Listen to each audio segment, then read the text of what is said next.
Good evening and welcome to Driver's Ed. I think I may have solved the problem of the microphone. So we're going to try my original microphone. Had a lot to do with the Mac speakers creating the echo. So even though I've got some music in the background right now, I've got it down pretty low.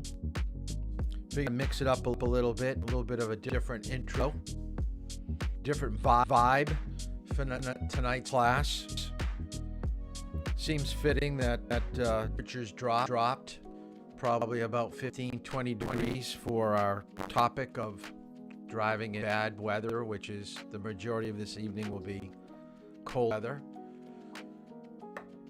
So we're also to the last few days of summer. The way we find summer is no school. So starts next week, which means that you'll be online with other instructors, and your availability will be at a minimum. So what I'm asking you to do in your text message to me tonight. So what I'd like you to do is when you sign in tonight is also to give me an idea of what you have for free studies. So please down free time. Now Wednesdays I will be the day that the school allows you to get like extra help. It's kind of a free day from the way that I understand it. So Wednesday could probably pretty much a day that most of you should be able to drive. Now the other thing that we're going to have to tackle is you may not be able to get to the school. So depending where you live and what you have free time, it's probably going to be me coming to get you and drop you off. So don't let a lack of a ride to the school prevent you from asking and signing up for drive times. Since we took the midterm this week, we only have two weeks. So 2 weeks from tonight is our final. 2 weeks from tonight, we're wrapping this puppy up. You are going to be done the classroom portion of Driver's Ed. So let me just kill out the music there. And by the way, if you could, it's still glitching. Is it Juliana? It's skipping and glitching. I have no idea why that's happening. Let me turn down. Whoa. Let me down the volume a little bit.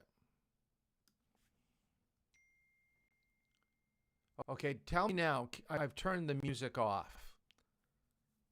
It's still echoing with the music off. So I need someone to YouTube comment. Let me know what we've got before we get going. So I'm gonna count on somebody to, because I've got my headphones on, and not really giving me a true representation of what you guys are hearing. So please take out some paper, something to write with. The information that I'm going to give you is more than what we're getting from the state manual. And the textbook, it's still bad. Really? It's still glitching. This is just terrible. Still glitching. All right. I'll get out of it. Okay, tell me now. I've gone to the microphone on the computer. How we sounded now? Everybody okay?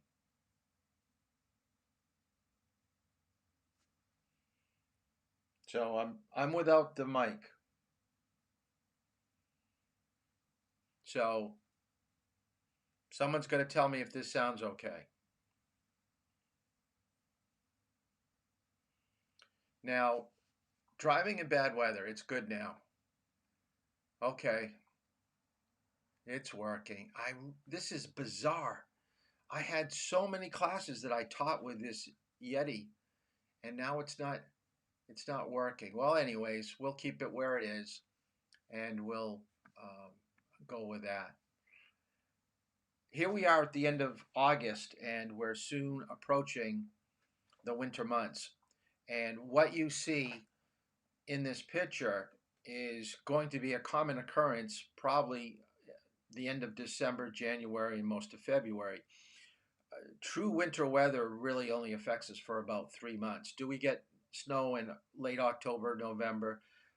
Each year it varies, but we're not getting really heavy, bad snowstorms probably until mid-December and carrying us over into late February, maybe early March. Uh, the early snowstorms, and we'll talk more about this when we actually talk about snow, because there's three types of winter weather that we want to be familiar with. And when most people are approached when it comes to the discussion on driving in winter, snow comes to mind. I mean, that's the weather that we think of mostly when we think of driving in December, January, and February. But there are two other types of cold weather temperature conditions that we have to be concerned with, and that is ice and sleet. And if you take a look at this picture, and if we just make a quick count of the vehicles that have crashed into one another, and I can't remember, I'm going to do a quick count right now. See, 1, 2, 3, 4, 5, 6, 7, 8, at least 8. And I see at least 5. I see at least 5 tractor trailers. So that's a pretty bad crash that we've got going on right there. Now, I want you to write this down and understand that all winter weather crashes happen because of 2 reasons. The first one is speed. I think that's what comes to mind mostly when we think of crashing a car. Someone went too fast. The other condition that we tend to forget about, at least when we're driving, and we've got to be a little bit more aware of it, is following distance. There is no other time during your driving that following distance is more important than in any type of bad weather.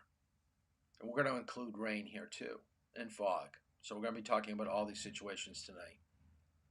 So whenever there's a chance that we can't see or we can't grip the roadway, we've got to back off the car that's in front of us. You're driving into a bad situation if you follow too closely. Now you may think, I've got quick reflexes, I got good tires, I got good brakes, I can handle this. One of these times you're going to misgauge what you're capable of doing or what your car's capable of doing, and you're going to run into the back end of another vehicle. Now, once you hit another car, do you think you're going to push that car in that lane straight ahead? No, he's going to get pushed off to the right, to the left. And that's why in this picture, why so many cars are piled up. It's because one car goes into somebody else's lane, and then another car goes into somebody else's lane, and then someone's following somebody too closely. And this is why, in a definition of a pileup, all it takes is one car to screw up and hit another vehicle, and then it's a domino effect. And you just don't want that to happen.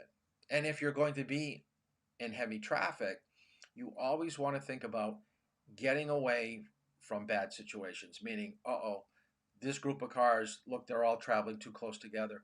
I'm going to leave this lane, go to a different lane, and I'm going to try to avoid what I think may be happening up the roadway. I think most of the videos will work tonight. Let me show you this little clip right here about black ice. An expressway slick with ice, black ice, thin, nearly invisible to drivers. The ice has caused a car to crash in the fast lane. Trooper Jeff Oken parks his cruiser to prevent a pileup. But Behind him, drivers are approaching way too fast.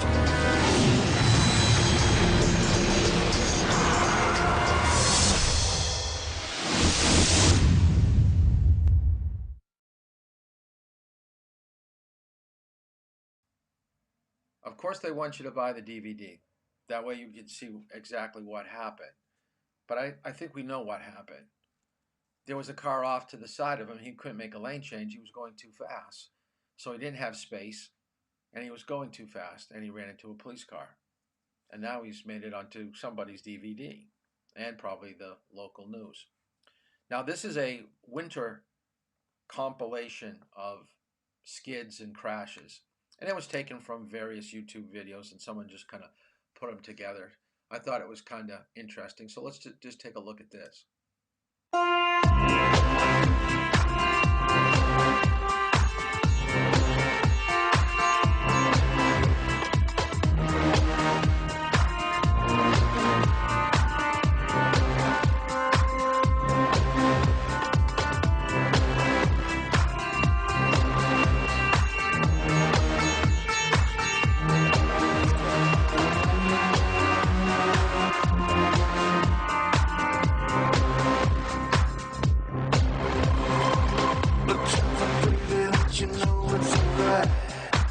I'll tell you, baby, we can go for a ride if you're hungry. I'm searching for the streets tonight. Look at your heart too. What if I showed you how I'm getting off of you? Baby, I think it's alright. And you know I can't, baby. Way too fast till the dawn when the world takes you back from the past and we're shattered. But this is what it's come to. And I push and you drive at the risk of your life on the street of the night where your love comes down. Oh, it's something that you can be number two.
I'll tell you, baby, we can go for a ride if you're hungry.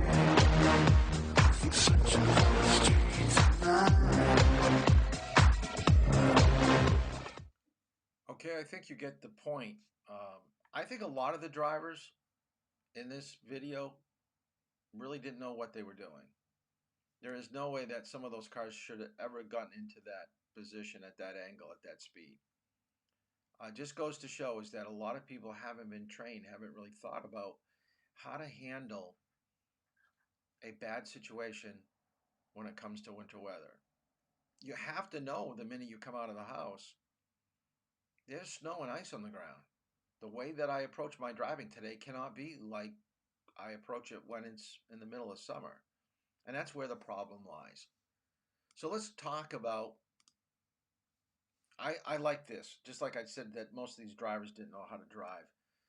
And this really holds true when it comes to winter driving. Drivers ignoring winter conditions may be subject to natural selection, which means that the good drivers will survive the winter with no crashes, no issues. And those of you that haven't learned anything in this class, or practice in bad weather, you're going to learn the hard way. So let's talk about, of the three different winter weather conditions, ice, sleet, and snow, ice is by far the worst. Now, we know what ice is. It's frozen water. But the question is, where is it usually found on the road? Now, I gave you two different terms when it came to road design. One was crowned and one was banked. We know that the center of the road on a crowned roadway is sloping towards the white edge line. So most water is being pushed off to the side of the road. And then it's going to probably puddle and freeze off to the right. So the worst areas on the road, write this down, for potholes and for ice and black ice is usually off to the right. Now, in November, write down November and March. Those are the 2 months when we really don't think we're in winter weather. But yet, like, it's getting cool right now. I'm looking, it's pitch black outside. It was fairly warm today. But think about in November when the temperatures are in the 40s, high 30s. It may drop 10 degrees at night. So if it was raining at 4 and 5, by 1 or 2 in the morning, it's probably frozen solid off to the side of the road. So write down black ice takes on the reflection or takes on the color of the pavement. This is why most people don't think they're driving on black ice, because they don't see it.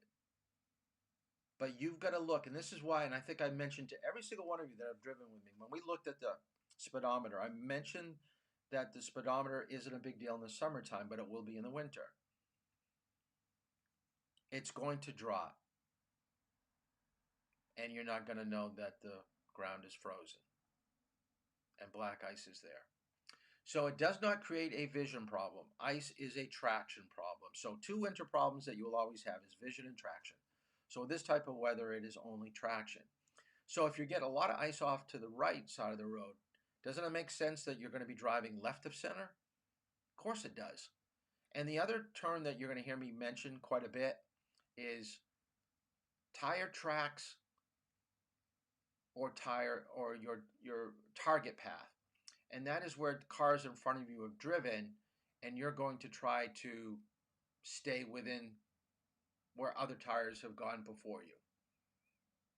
And the question is, what is the speed that I should be driving if there's ice on the road? It should be less than 15 miles per hour. Write that down. If you can see cars in front of you are having a difficult time traveling in front of you, up a hill or whatever, look at what your speedometer is. Because whatever you're going, it's probably too fast at that point, because they're not making it. And the other interesting thing about 15 miles per hour, and I gave this to you the second week of class when we talked about airbags. If by chance you start to slip and slide in any bad weather, ice, sleet, or snow, if you can get your speed down below 15 miles per hour, the airbags aren't going to come out. You're just going to just bump another car. You start hitting people around 18, 19, not only are you doing damage, but you're going to have to replace the airbag. So the slower you go, the better off you're going to be. Now, black ice, and you may not think, how deep or thick does it have to be? Think about it. How did moisture get on that speed limit sign? How could there be ice on that speed limit sign? Because there's moisture in the air. It could have been sleet, and sleet will start to freeze to metal, and then as more comes down, it freezes on top of it, and before you know it, you've got a 1/4 inch of ice. And then as the sun comes up and temperature rises, metal thaws the ice and it slips off the metal. So I thought that was kind of an interesting sign. Now, you need to know this for the final. Bridges freeze first. Notice there is a wetness to the roadway right now. You wouldn't think that that would be that dangerous to drive on that road, but it probably froze overnight, and this is early morning and it's starting to thaw. I don't know if you've ever stepped on ice with your sneakers or shoes. It's pretty slippery. If you take the warmness of your sole of your shoe and step on a slippery surface, you're going to slide more than if you were to step on snow. Your car is going to react the same way. Now, because we've got cold temperatures above the bridge and below the bridge, and remember that bridge is made out of metal, and then we just pave on top of it. Metal is going to conduct or hold the cold temperatures longer. There's a thermal property to roadways. This is why the first couple snowfalls, it's not a big deal, because the ground hasn't frozen. There's still some heat underneath the pavement that is going to thaw the roads for a while. Then when you get a couple days of really cold temperatures, you're done. You're done for the rest of the year.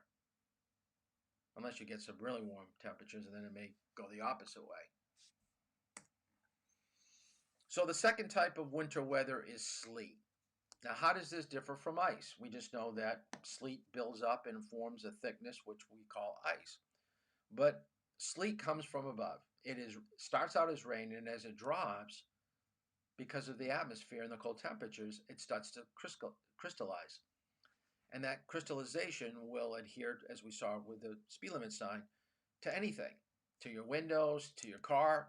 This is why it's so hard to scrape off a vehicle in the morning. It is like concrete. You just can't just rip it off the vehicle. That's why warming up your car will loosen that sleet or that ice that's formed on the window and on the car. And sleet is a traction and vision problem. And as I was saying about warming up and scraping your windows, take the time to prepare your car for driving. Vision is so important in wintertime. You do not want to reduce what you are able to see because of bad weather. Every question that I ask about where should you drive on the road always should come back to where cars in front of me have driven. You want to stay in those tire wipes, tire tracks, or target path. Don't forge your own way in winter weather. Unless you like slip it and slide, then you may want to do it. But in reality, you want to follow the leader. Be like the person in front of you. That way, and usually if there's enough cars on the road, they're going to actually start getting right down to bare pavement. It'll actually be wet. Even in ice and sleet. The heat from your exhaust, the heat from your tires will eventually start breaking away that icy surface and the sleet surface, and you're going to actually get to pavement, and you're going to make it wet. And that's where you want to be. Once you start getting out of that a little bit, it gets to be more what we call slush, because it's in between wet and frozen, and it's that messy stuff. We don't want to drive in that. Now for what we always think about. Winter, we think of snow. Now, there are two types of snow, dry and wet. So of the two, which one do you think is the worst? Hopefully you said wet. A wet snow is going to adhere to your tires more. It's going to get stuck in the tread. So if you've ever seen a tire trying to get traction in the wintertime with wet snow, it just keeps on spinning. It actually makes your tire almost like a slick, a racing slick. Dry snow tends to be flaky. It blows away with the wind. You can almost drive regular. Oh, by the way, sleet, you want to probably cut your speed in half. So if the speed limit's 30, 40, 15, 20, and then always use the vehicles in front of you as a gauge. So write that down. I'm always going to use cars in front of me as a gauge. Because if they're having a difficult time at going the speed limit, let's say it's 30 and they're going close to 30, you see them slipping and sliding, as I said before, don't go 30 because you're going to be just like them. Drop it down to around 20 and see what you got then. And stay there. Don't get tempted, well, I got this now. Most of the time, you're not driving long distances. You're going home, you're going to work, especially in bad weather. You don't want to be driving a lot. So, lost my train of thought there for a minute. Oh, what's the speed I should drive? Dry snow, probably drop it by 5 miles, 10 miles below the speed limit. And if it's wet, a lot like sleet, cut it in half and go from there. And a lot of times you're going to have a winter advisory on the highway, which will indicate. And by the way, the speed limit is only for, and this was a question on the midterm, it is for ideal driving conditions. That's the maximum in ideal. So if it's less than ideal, you're going to go slower. So the question is, if the speed limit is regularly 55, and they've got a sign up saying winter advisory, speed limit 45, and you go, heck no, I've got a four-wheel Jeep. I don't need to do this. I'm going to go regular speed. Could you still get a ticket? I hope you think you would, because you would. Because they have now dropped it down to 45. That becomes the new speed limit. So watch your signs. And they've put the LED signs on, so it's very easy for the state to go into the computer terminal. And they do have one, by the way. There is like a computer traffic center in Concord where they control. And they've got actually movie cameras on the bridge going over into Newington, so they can tell where there's major crashes. Technology is coming to New Hampshire. So that's how we're trying to keep our roads safe.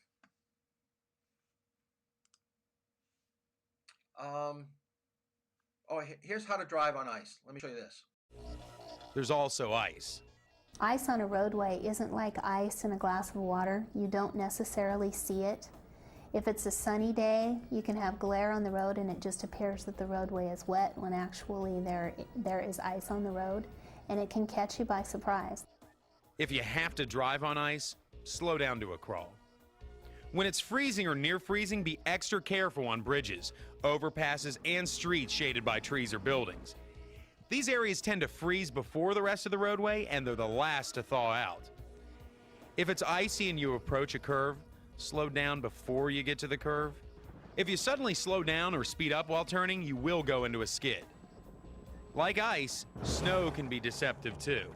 Once it starts to pack down and then you have temperature changes where it melts some, freezes, melts some, freezes, then you end up with that icy condition again. And yes, you can see it, but it can still be very deceptive in terms of how slippery it'll actually be. Again, it's essential to slow down. If you're driving in packed snow, cut your speed to half of what you'd normally drive. To increase traction, use snow tires or tire chains placed over the tire tread. Whether you're driving in snow or rain, the American Automobile Association gives 7 tips for safer driving. 1. Prepare in advance. Clean your windows and lights. Check the tread and pressure of your tires. Check your windshield wipers, headlights, and other equipment to make sure they're in good working order. 2. Be extra careful. Drive slower and allow extra space between your car and others. 3. Drive in the tracks of the vehicle in front of you. Since those tracks are drier than the surrounding pavement, they provide better traction. 4. Give plenty of advance notice to other drivers. If you plan to turn or slow down, let other drivers know early enough so that they have time to react safely. 5. Be alert. Watch for pedestrians trying to get out of the weather. 6. Keep your low beam headlights on. This helps you to see better and helps others to see you. And 7. Ease your way into turns or curves, avoiding any sudden starts and stops. A few tips for when you and bad weather meet out on the highway. I'm Ryan Wickram. Some pretty good tips on how to survive driving in winter weather. Now, if you take a look at this picture, you're probably thinking, oh my goodness, look at those snowbanks. And then you're probably thinking, why are people outside of the bus? This is Photoshop. It does kind of create a feeling of you're being, you know, engulfed in snow. And then it must be someplace really cold and gets lots of snow. It's amazing what we get from the news, and this is not true. Think about it. How are you going to plow that? How can you get something to do a straight line up from the edge of the roadway, white edge line, all the way up? That's got to probably be 30 feet. But this picture is real. This is northern Maine about 2 years ago. My son-in-law lives up in Presque Isle, Maine, or he did. That's where he grew up. If you take a look at the tractor trailer, it's above the top of the cab. That is at least 10 to 11 feet. And what I want you to write down in your notes is that when snowbankings are that high, it's not so bad driving on a road or straightaway but what's the intersection going to be like when you get to the end? That is when you're going to have a problem with stopping and moving out into traffic. People aren't going to see you. You're lower than the snowbank. Some people even put something that would make their vehicle seen. They like an orange rod with a flag, just so that people can see them. So this is where you're going to stop at where you think the stop line is, because you're not going to see the stop line all the time. And then you're going to do your safety stops. So you do your legal stop, and then you're going to inch up and do your safety stop.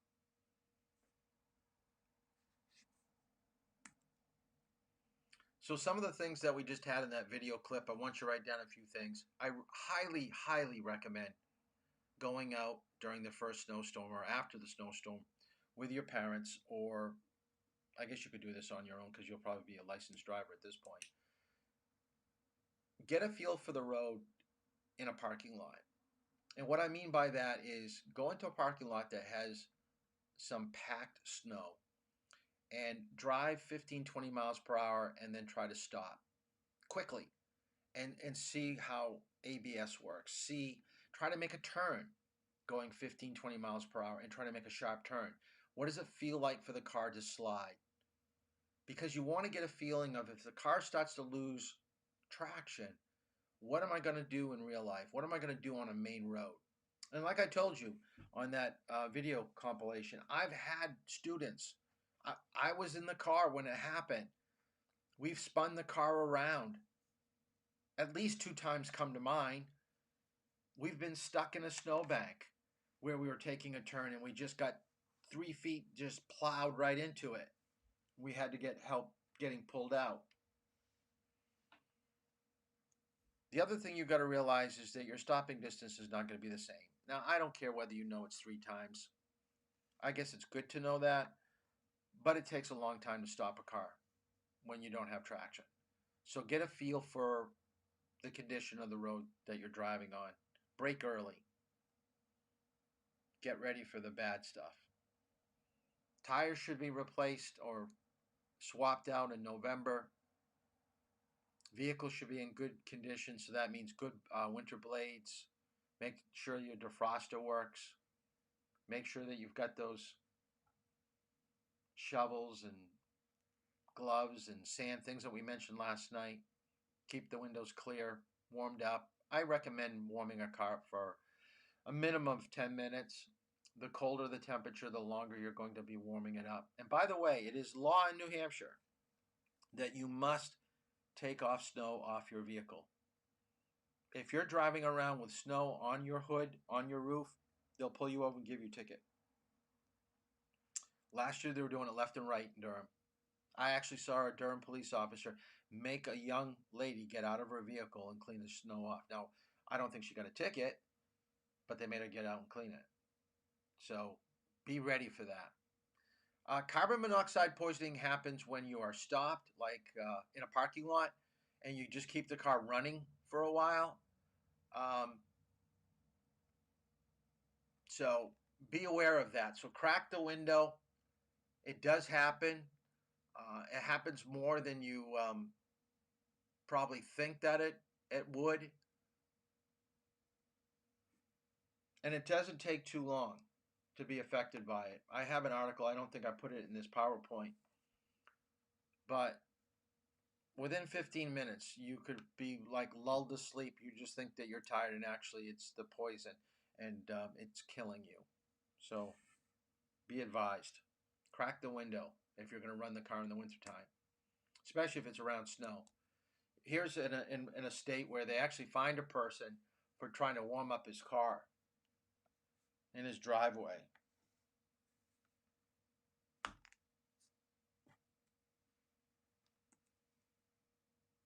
I don't know if I think I already showed you that one, so I'm not gonna. What not to do? This is another video. I gotta, like I said, I gotta change over a lot of these. I put in the ones that I thought that would probably really add to it. The winter driving school is probably the one right here that I wish that I had. So let me just talk about it for a little bit. I think this is driving. I don't think this is it. That's fog. We'll do that later. Okay, winter weather school. There are 3 locations in New Hampshire that offer a winter weather driving school. It is a 4 to 5 hour class, I believe. So they split it up, a couple hours in the morning, a couple of hours in the afternoon out on the track. So they talk about some of the things that we're talking about, but a little bit more in depth. And then they take you out into a course where you're going to put into play the quick stops, the quick turns, the different tires, how they're going to help you with gripping the road. And I believe that some insurance companies will either help like pay for it, or they'll give you a reduction if you take the course on your insurance. And it's not as expensive, driver's ed, because they're not doing the 10 hours of driving individually.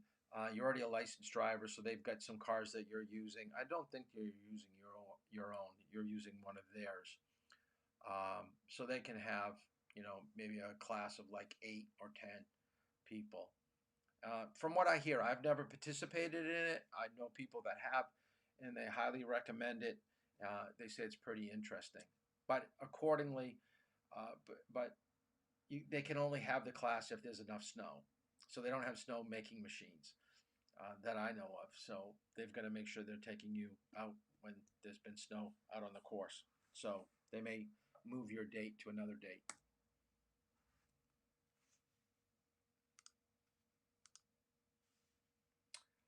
Let's talk about when you're stuck in a snowstorm. What are some of the things that you should be familiar with and what you should do?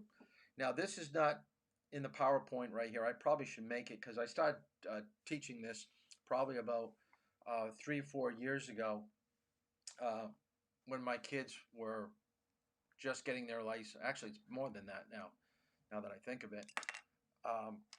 What should you do to help your parents deal with you being out in your vehicle when it's actively snowing? So I want you to write down these 3 things, because especially with my son, he was the one that was always the busybody, going out with friends and movies and stuff like that. My girls were stay at home, study, straight A students, the type. But my son always liked to be with his friends, had tons of friends, doing things all the time. So I asked him, just do these 3 things, please. If you're out in the car and it starts to snow, I only ask you to do these 3 things. One is call me when you're going to leave to come home. So I usually knew where he was going to be. Let's just say he's at the movies. I live in Rochester. He was at the Newington movies. So he'd call, because I wouldn't know when the movie's getting out. So let's say it's 11 o'clock. So he'd call, and it's snowing. Dad, the movie's done. I'm going home. So he'd call me. Then he'd tell me, I've got Carter and Mike in the car. I'm going to take Mike home first, and then I'm going to take Carter. And then I'm coming straight home. And I'm going to take the Spalding and get off at exit 9. Now, why do I do that?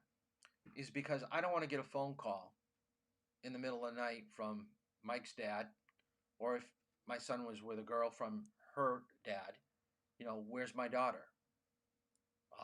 They went to the movies. Do you know where? No, just to the movies. I don't know which movie theater they went to. Well, we should go look for them. Well, I don't know how they got home or where they might be. So those are just be courteous. Now, most phones have GPS now, so if we had to track a phone, he does have an Apple phone, so I know that we could do it that way too now. But some people may not have a phone, so you may have to they would borrow a phone and call your parents at home and tell them this information. Be careful about leaving your vehicle if you become stranded. People freeze to death trying to walk for help, or they get hit trying to walk for help. As we said last night, if your car is out of electrical power, a red flag is a symbolic sign of a car that does not have power. So someone's going to stop and help you. If you do have fuel and you do have battery power, run the engine, keep the people warm, but only long enough to keep them warm, then shut it off. Because that gasoline, the half a tank, may have to keep you warm for the next 3, 4, 5, 6, 7 hours. If you leave the road where you can't even see the car from the road, then it could even be longer. If the car is running, don't let people go to sleep. It could be carbon monoxide poisoning. If they are sleeping, then crack the windows. But everybody should have a cell phone now. I believe everybody does, but make sure it's fully charged or have some type of charging capabilities inside your vehicle. All right, let's talk about fog. Fog is pretty bad. This is like a newscast, and let me show you this one first.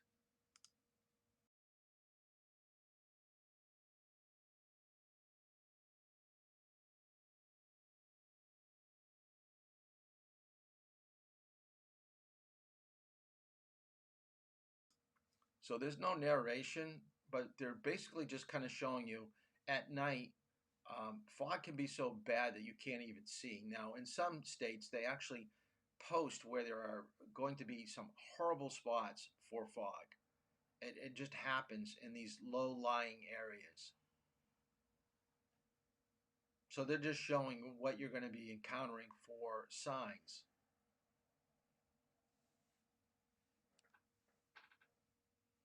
Notice the early time. Fog usually happens early morning, late afternoon. And of course, as we've said earlier, you're going to need more than 4 seconds if you can't see that far ahead of you.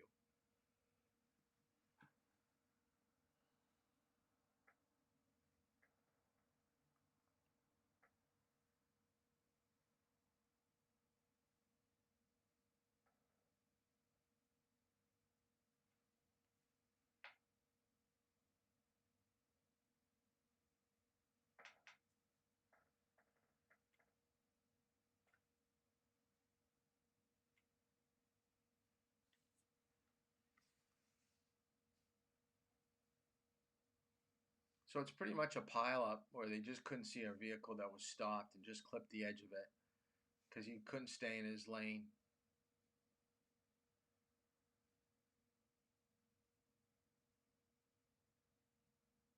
And as we said before, higher speeds or higher than what's for the conditions with bad following distance is always going to lead to a crash. Let me show you another one that's on fog. And this one is just a little bit better. Fog is considered the most dangerous of all driving hazards. The best advice for driving in fog is don't. It's simply hard to see what's around you. If you must drive, then slow down and turn on your low beam headlights. The low beams help you to see and help others to see you. Driving instructor Zandrea Baldwin emphasizes to use low beams, not high beams. If you have your high beams on, the glare is going to come back toward you from the fog. The fog is pretty much like a light, and if your light is shining against the fog, it's going to glare back into your windshield, and it could actually cause temporary blindness. Because of the reduced visibility, it's vitally important to slow down and stay slowed down. Also, use the right edge of the road as a guide rather than the center line. This can help you to avoid running into oncoming traffic or from becoming distracted by oncoming headlights. And don't be too proud to ask for help. Get your passengers involved. Have the passengers help you out, checking blind spots and things of that nature for you. If the fog gets really thick, signal and pull off the road to a protected area. Then wait for the fog to let up. While pulled over, turn on your emergency flashers to make your car more visible to others.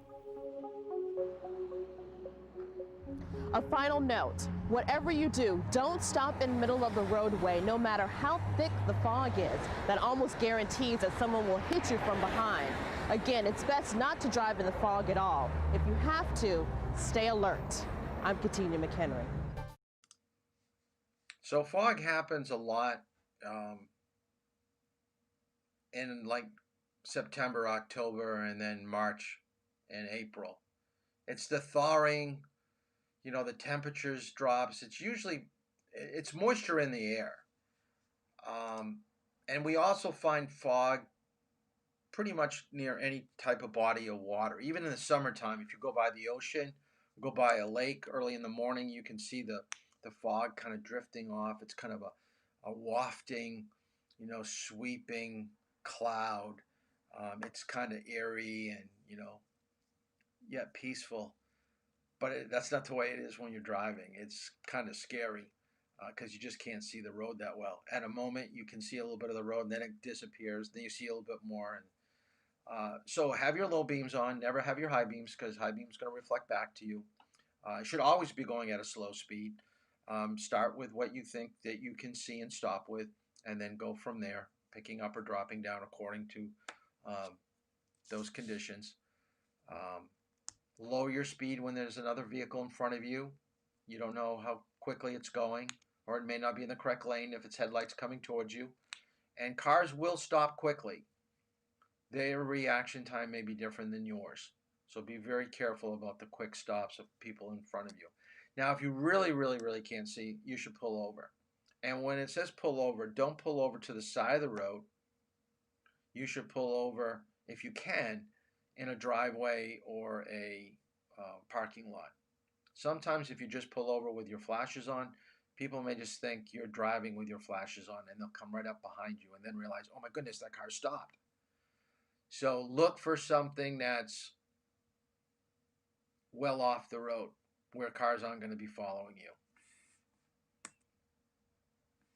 I thought this was an interesting article. This was from USA Today many, many years ago. And the top right corner of the article at the top, it says there were 194 cars that were involved in that pileup. If you look at the color picture down below, that's a lot. There's no way they're going to be peeling those cars off in a couple of minutes. It's going to take most of the day. Think about it. If there's 194 cars and some of them are not going to be drivable, it's going to be a while before you pull it away. Now, here's the tip that you will never find in a textbook. You will never find in a state manual, but you're getting here in driver's ed. So write this down. You're going to be amazed when you tell this to your parents. The safest place to drive on a highway when weather conditions are bad will always be your right lane. Because if cars stop piling up, that breakdown lane to the right of you will always probably be open. So if cars are starting to pile up, they probably won't be piling up on the breakdown lane. They'll be right in front of you. Even if they were on the breakdown lane, you still might be able to go off into the soft shoulder a little bit. Always drive in the right lane. Sacrifice the speed, because we know that slower traffic drives on the right side. But you're going to have better following distance, and you're going to have slower speeds. And if there's anything bad happening, you've always given yourself an out to get around on the right-hand side. Now, also in the article, it talked about everybody was going 25 to 35 miles per hour, and they thought that was safe. Now, you would think on a highway, going at that speed, 25, 35, is probably safe. But they said you could only see 50 feet ahead. Well, guess what? Cars will crash into one another at 30 miles per hour. They need 55 feet to stop. So if they could only see 50 feet, there's 5 feet that's not accounted for, and that 5 feet is going to be the person in front of you. So at 30 miles per hour, they weren't following at the right distance. They needed that 55, 60 feet to stop, and they didn't have it. They only had 50. All right, let's take a look at 3 types of weather conditions that you're not going to usually find here in New England, but you will find in other parts of the country. Wind, hail, and sand. All right, so the first one we're going to take a look at is high wind. All right, now yesterday it was kind of windy, but not this kind of wind. Okay, watch this.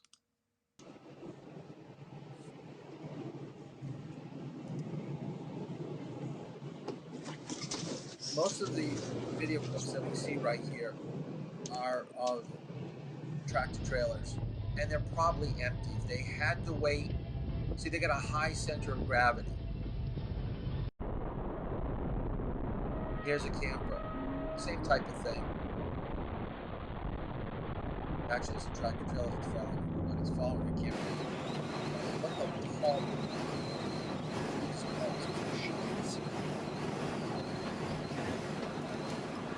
Notice it's oncoming traffic. How about this one with a police car?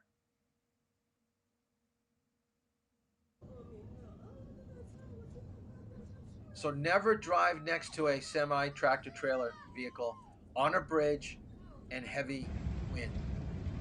It's not gonna be a good call. I think this is the Golden Gate Bridge, to be honest with you. Scary. Scary, scary. All right, the next one, I believe. Let's see if I can get out of this. The next one is sand. Now, write down in your notes, sand is like driving at nighttime. So you're going to have your lights out, and lights on, and it's going to be kind of like fog. Now, right now, when we start the video, you're going to see how light it is.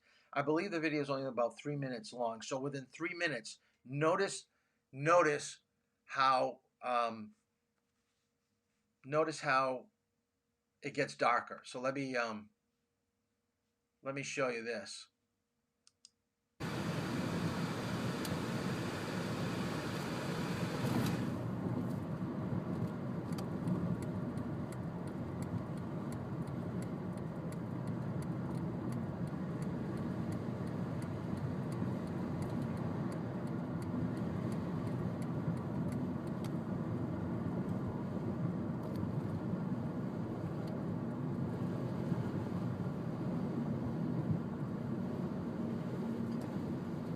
See how it's getting a little bit darker?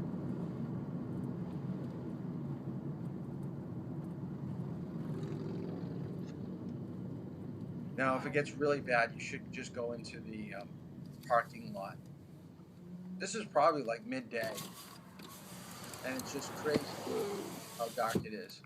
See that rolled up.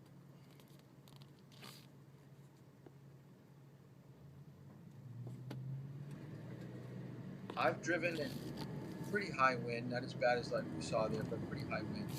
I've driven in hail, which we're going to see next, but I've never driven in a sandstorm. This is the one thing that I have not driven in. So this is probably more of West Coast, Midwest. See, right now it's like driving at night. And by the way, remember, since this is sand, this is getting into your filtration. This is, coming through the vents. It's not the best for your car. Your air filter is going to get clogged up. Jeez. So the last one I want to show you. The last one I want to show you is hail. And hail can happen. I actually thought it was going to happen this week when we had the warmer temperatures and the threat of thunderstorms. So usually it's very high temperatures, high 80s, low 90s, and we just get a thunderstorm coming in, and the sun drop of temperature, which is causing the hail to form. Now watch the windshield of the car that's being driven here. Oh, and there's that beautiful wall cloud right in front of us. That we're getting baseball-sized hail. Oh my gosh, bigger than baseball. Woo! We're getting close to grapefruits over here. And I got it on camera. Oh my gosh, we've got softball-sized hail going on. And I just got, yep, I'm okay. I just got glass all over me. We got to get out of this. I mean, that's pretty bad. Just happened. How are you able to get out of it? We don't just keep driving. That's all we can do. It is probably about the size of a lemon. I wouldn't say a softball, but it's I'm definitely. Oh my gosh. Yep, got that one too. Can we find a place to pull under? And that's what you want to do. Is you want to look for a place like a tree, an underpass, go to a gas Oh station. my gosh, But this then is the again, biggest everybody tail I've ever goes to seen. the same spots too. Oh, and I'm And you covered better in hope that glass. you have good This- insurance. There's nothing you can do, man. Pull up beside that building. We've lost our windshield. Look at that. This See, is they didn't go 5 to through, 6 as inch we size said, hail. I but mean, it pushed it's in bigger through than that. softballs That's and huge. grapefruits. I've That's never huge seen hail. this big a hail in my life. Incredible. I've never seen hail this big.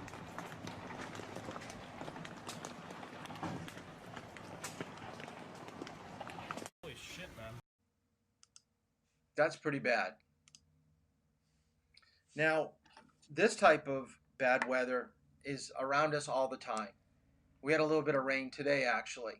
So we're going to encounter rain all 12 months, even in the winter. When it's warm enough, it'll be rain, not snow. And I want you to write down, rain is usually just a vision problem, not a traction problem. It becomes a traction problem if you're going too fast and you have bad tires. If you have tread that will not push the water away from the roadway, you're going to have problems in rain. And the first half hour of a rainstorm in the summertime, there's oil and there's different fluids. I mean, even air conditioning. If you go into a parking spot and you pull out from it and you see a puddle, that is, fluid, moisture from the air conditioner. Your car is leaking fluids. Sometimes it's oil, sometimes it could be radiator, sometimes it could be power steering, because it's made up of hoses and clamps. And cars with heat will, screws will loosen, like with an oil pan, and you'll have problems. So in the first half hour, it mixes with the water, so you're going to have problems at stop lines, parking lots, parking spaces. So when you hit one of these spots, you're going to just kind of maybe slip and slide just a little bit. Same thing with wet leaves that kind of pile up on top of one another. In October, your tires are gripping the top layer, the bottom layer is adhering to the roadway. You're just sliding. Now with headlights, I want you to write down in your notes. Now Massachusetts is such a state. New Hampshire is not at this point, but I truly believe headlights should always be on when you drive. But it is the law in Maine and Massachusetts that if your wipers are on, or if your headlights are on, no, if your wipers are on, if your headlights are on, no, wait a minute. Your wipers are on, your headlights need to be on. There we go. It's a state law. Signal and brake ahead. Good following distance. We absolutely need that. And the difference between a pothole and a puddle. Let me explain a few things here with these two definitions. A pothole is more abrupt. Your tire is going in deep and it's coming out abrupt. A puddle is more gradual, meaning you're going to slope down into it and then you're going to come out of it. So make sure that you understand when you see broken pieces of pavement around water, it's probably not a puddle, it's a pothole, because everybody that hits that area is breaking away a little bit of that edge. A pothole is not good for your alignment. You could pop a tire like we talked about last night. And with puddles, try to stay away from the middle portion. Kind of scoot around and stay on the outside area of it. And because you go through a puddle, don't have the misconception that you're hydroplaning. You're not. It's just that you have a little bit of resistance on that side of the vehicle, and your tire is just pulling that way. Let's talk about the definition of hydroplaning. And here's why rain is a vision problem. There's a car in the middle of those red lines. We can see the ones with headlights on, but we can't see the guy that's driving there without his headlights.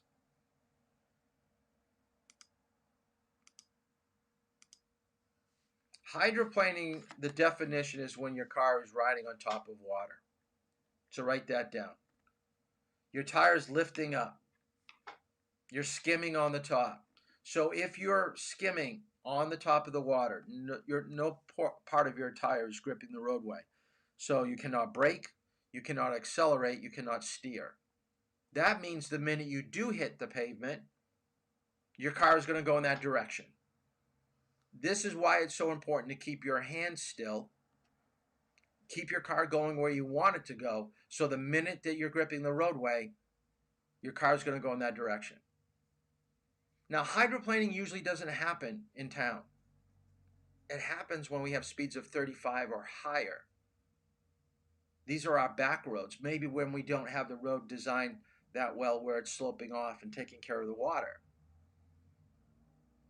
And your likelihood of hydroplaning increases with increased speed. So if it's raining and you're going 65 or 70 in a speed zone that's 40, yeah, it could happen. It could happen. And at that point, it could take you right off the road. And then you're at the mercy. You're at the mercy of what the car is going to do. So how do you reduce the chances of hydroplaning? Slow down. When you see it's heavy rain or slushy conditions in the wintertime, give your tires a chance to push all that crap away from the tire. Make sure that you've got good tires, good tread. Reduce your speed near standing water or puddles. Replace tires when they're worn. I always like doing it in beginning of November. Keep your tires properly inflated. A soft tire is going to pinch your tread, and you're not going to get the benefit of that groove. And an overinflated tire can be probably just as bad. So have it at its recommended pounds per square inch.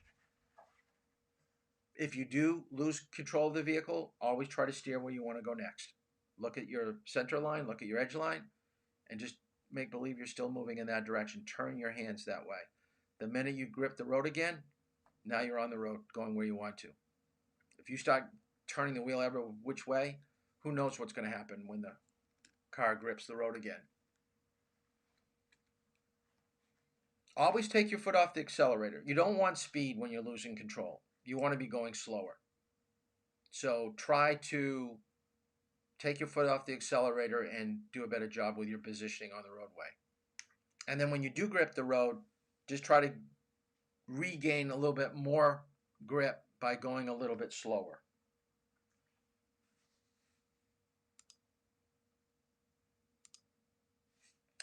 Another type of,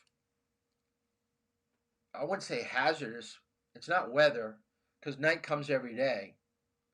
Like right now, if you popped into the vehicle with your parents, you're going to encounter some of these things that we're talking about. Okay, the first thing I want you to write down is that more people die at night than they do during the day in a car. For many reasons, and we can think of probably three groups of people. Young people that are distracted going too fast. Older people, because their vision isn't very good, could be falling asleep. And then you're drunk or drug driver. So you're at risk more at night of having bad things happen than during the day. So you need to see the road better. So this is why you want to use your high beams when appropriate, because your low beams are only going to shine about 100, 150 feet. High beams shine about 350. And with the newer lights, it could be some fluctuation from here, but it's like a 1-to-3 ratio. But most of the time we're driving with our low beams on. If you're driving so fast that you can't stop with what your lights are illuminating, it's called overdriving your headlights. So write down your notes. This is why animals are hit more often at night, because they kind of wander in front of your headlights. They get frozen by the glare of the light. You're going too fast. Your reactions are a little bit slower. Now you're going to hit them. And I'll show you a video on some of the animals that we've got to be aware of. I always tell people, anything smaller than a microwave, don't worry about.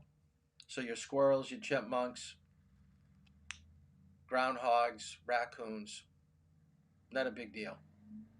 Once you start dealing with the bigger ones, turkeys, bears, deer, moose, you're going to do some major damage. You're going to do some damage to your car. Absolutely, absolutely need to know when to put your headlights on. The law states that your headlights have to be on a half hour after sunset to a half hour before sunrise, or any time your vision is limited. And we talked about rain. And most states do have a law like this, but you just got to remember half hour after sunset to a half hour before sunrise. I will test you on that. I wish that, I don't think I have. I'm going to look in my,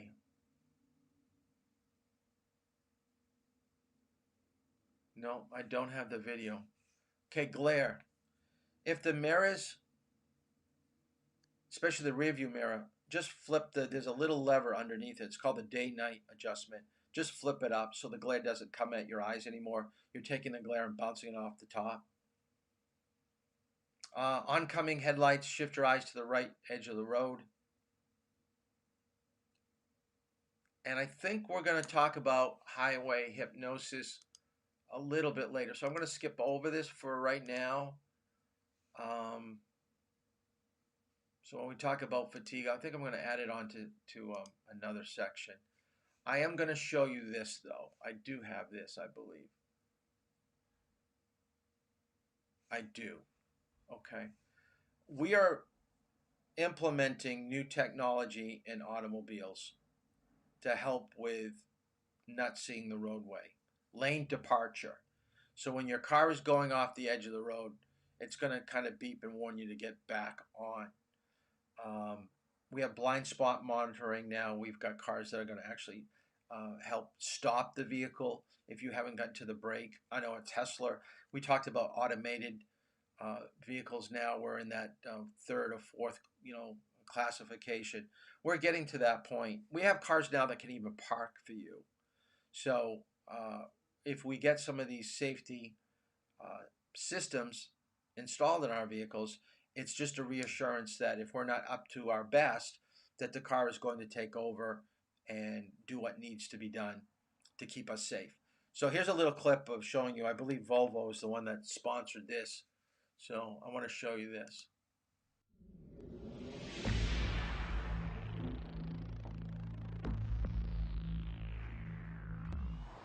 Volvo Cars now introduces a new technique that warns tired or unconcentrated drivers before they risk becoming a danger to traffic. This is world news that will save lives. The new technique, that is called driver alert control, is based on a camera and a number of sensors that read off the sidelines and other markings on the road in order to discover whether or not the driver is tired and unconcentrated. Simply explained, the technique is based on how the car behaves on the road. A control unit stores the information and then makes an assessment as to whether the driver should be warned by means of an audio signal. Driver alert control is a system that analyzes the driving behavior of the driver, and if it detects that the driver is unconcentrated or tired, it alerts the driver. Tiredness-related traffic accidents are a global problem. In the USA, the National Highway Traffic Safety Administration estimates that 100,000 traffic accidents per year are caused by tired drivers who fall asleep at the wheel. Of these accidents, 1,500 people are killed and more than 70,000 injured. Volvo's new technique is therefore welcomed with open arms. We think it's great that automakers are putting this kind of technology into vehicles. We're seeing things like drowsy driver alert. We're looking at efforts to mitigate the collisions, that is, apply the brakes before they happen. This is very good technology, we hope. Ultimately, we'll be doing research on it to see just how well it works in real crashes. The problem with tired and unconcentrated drivers is the same in Europe. And at the Swedish Road Administration, they are convinced that this new technique will both reduce the number of tiredness-related accidents and save lives. I think as a complement to crash prevention or crash injury prevention, which industry has worked with for many, many years, to complement that with the accident reduction in those modern systems is a very positive trend that we see. A huge amount of research lies behind the driver alert control, and several studies show that distracted drivers cause up to 90% of all traffic accidents. We've been driving with a lot of different test subjects, both on test tracks and on public roads, just to see that the system can detect that the driver might be unconcentrated or tired, and also that it doesn't give any false warnings. In the USA, a quarter of all accidents and a third of all fatal accidents on American highways as a result of single vehicle accidents and frontal crashes are caused by temporary distraction. This new technique also offers a system that warns the driver if the car crosses any of the road markings without any obvious reason. The system, called lane departure warning, could be able to reduce this type of accident by between 30 and 40%. Volvo Cars now also has a solution to reduce the problem of rear-end collisions. Rear-end collisions represent 1/3 of all reported accidents, and in more than 50% of cases, the driver has not braked at all before the collision. Collision warning with auto brake can mean the difference between a serious accident resulting in severe personal injuries and a minor consequence for all involved. We have a camera and a radar which looks upon the area in front of the car and recognizes vehicles in front of the car, and through that data it takes the decision whether it should warn the driver or if it should warn and brake for the driver. In this case too, the system is based on a camera and a radar that warns the driver, and if the driver doesn't brake, then the car does it itself. Researchers are in agreement that it is by means of preventive safety measures that traffic accidents can be radically reduced. We know that there are still a lot of crashes that occur out there. Vehicles have improved a lot in the U.S. over the past couple of decades, yet we still have over 40,000 deaths in motor vehicle crashes each year. And one of the things that we would hope we can do is to begin to prevent some of the crashes before they occur. Most of our success so far has come because we've improved the crash worthiness of vehicles. Once you're into a crash, we now know a lot more about how to protect you in there. But if we could just prevent the crash from occurring, that would really help a lot.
Sorry.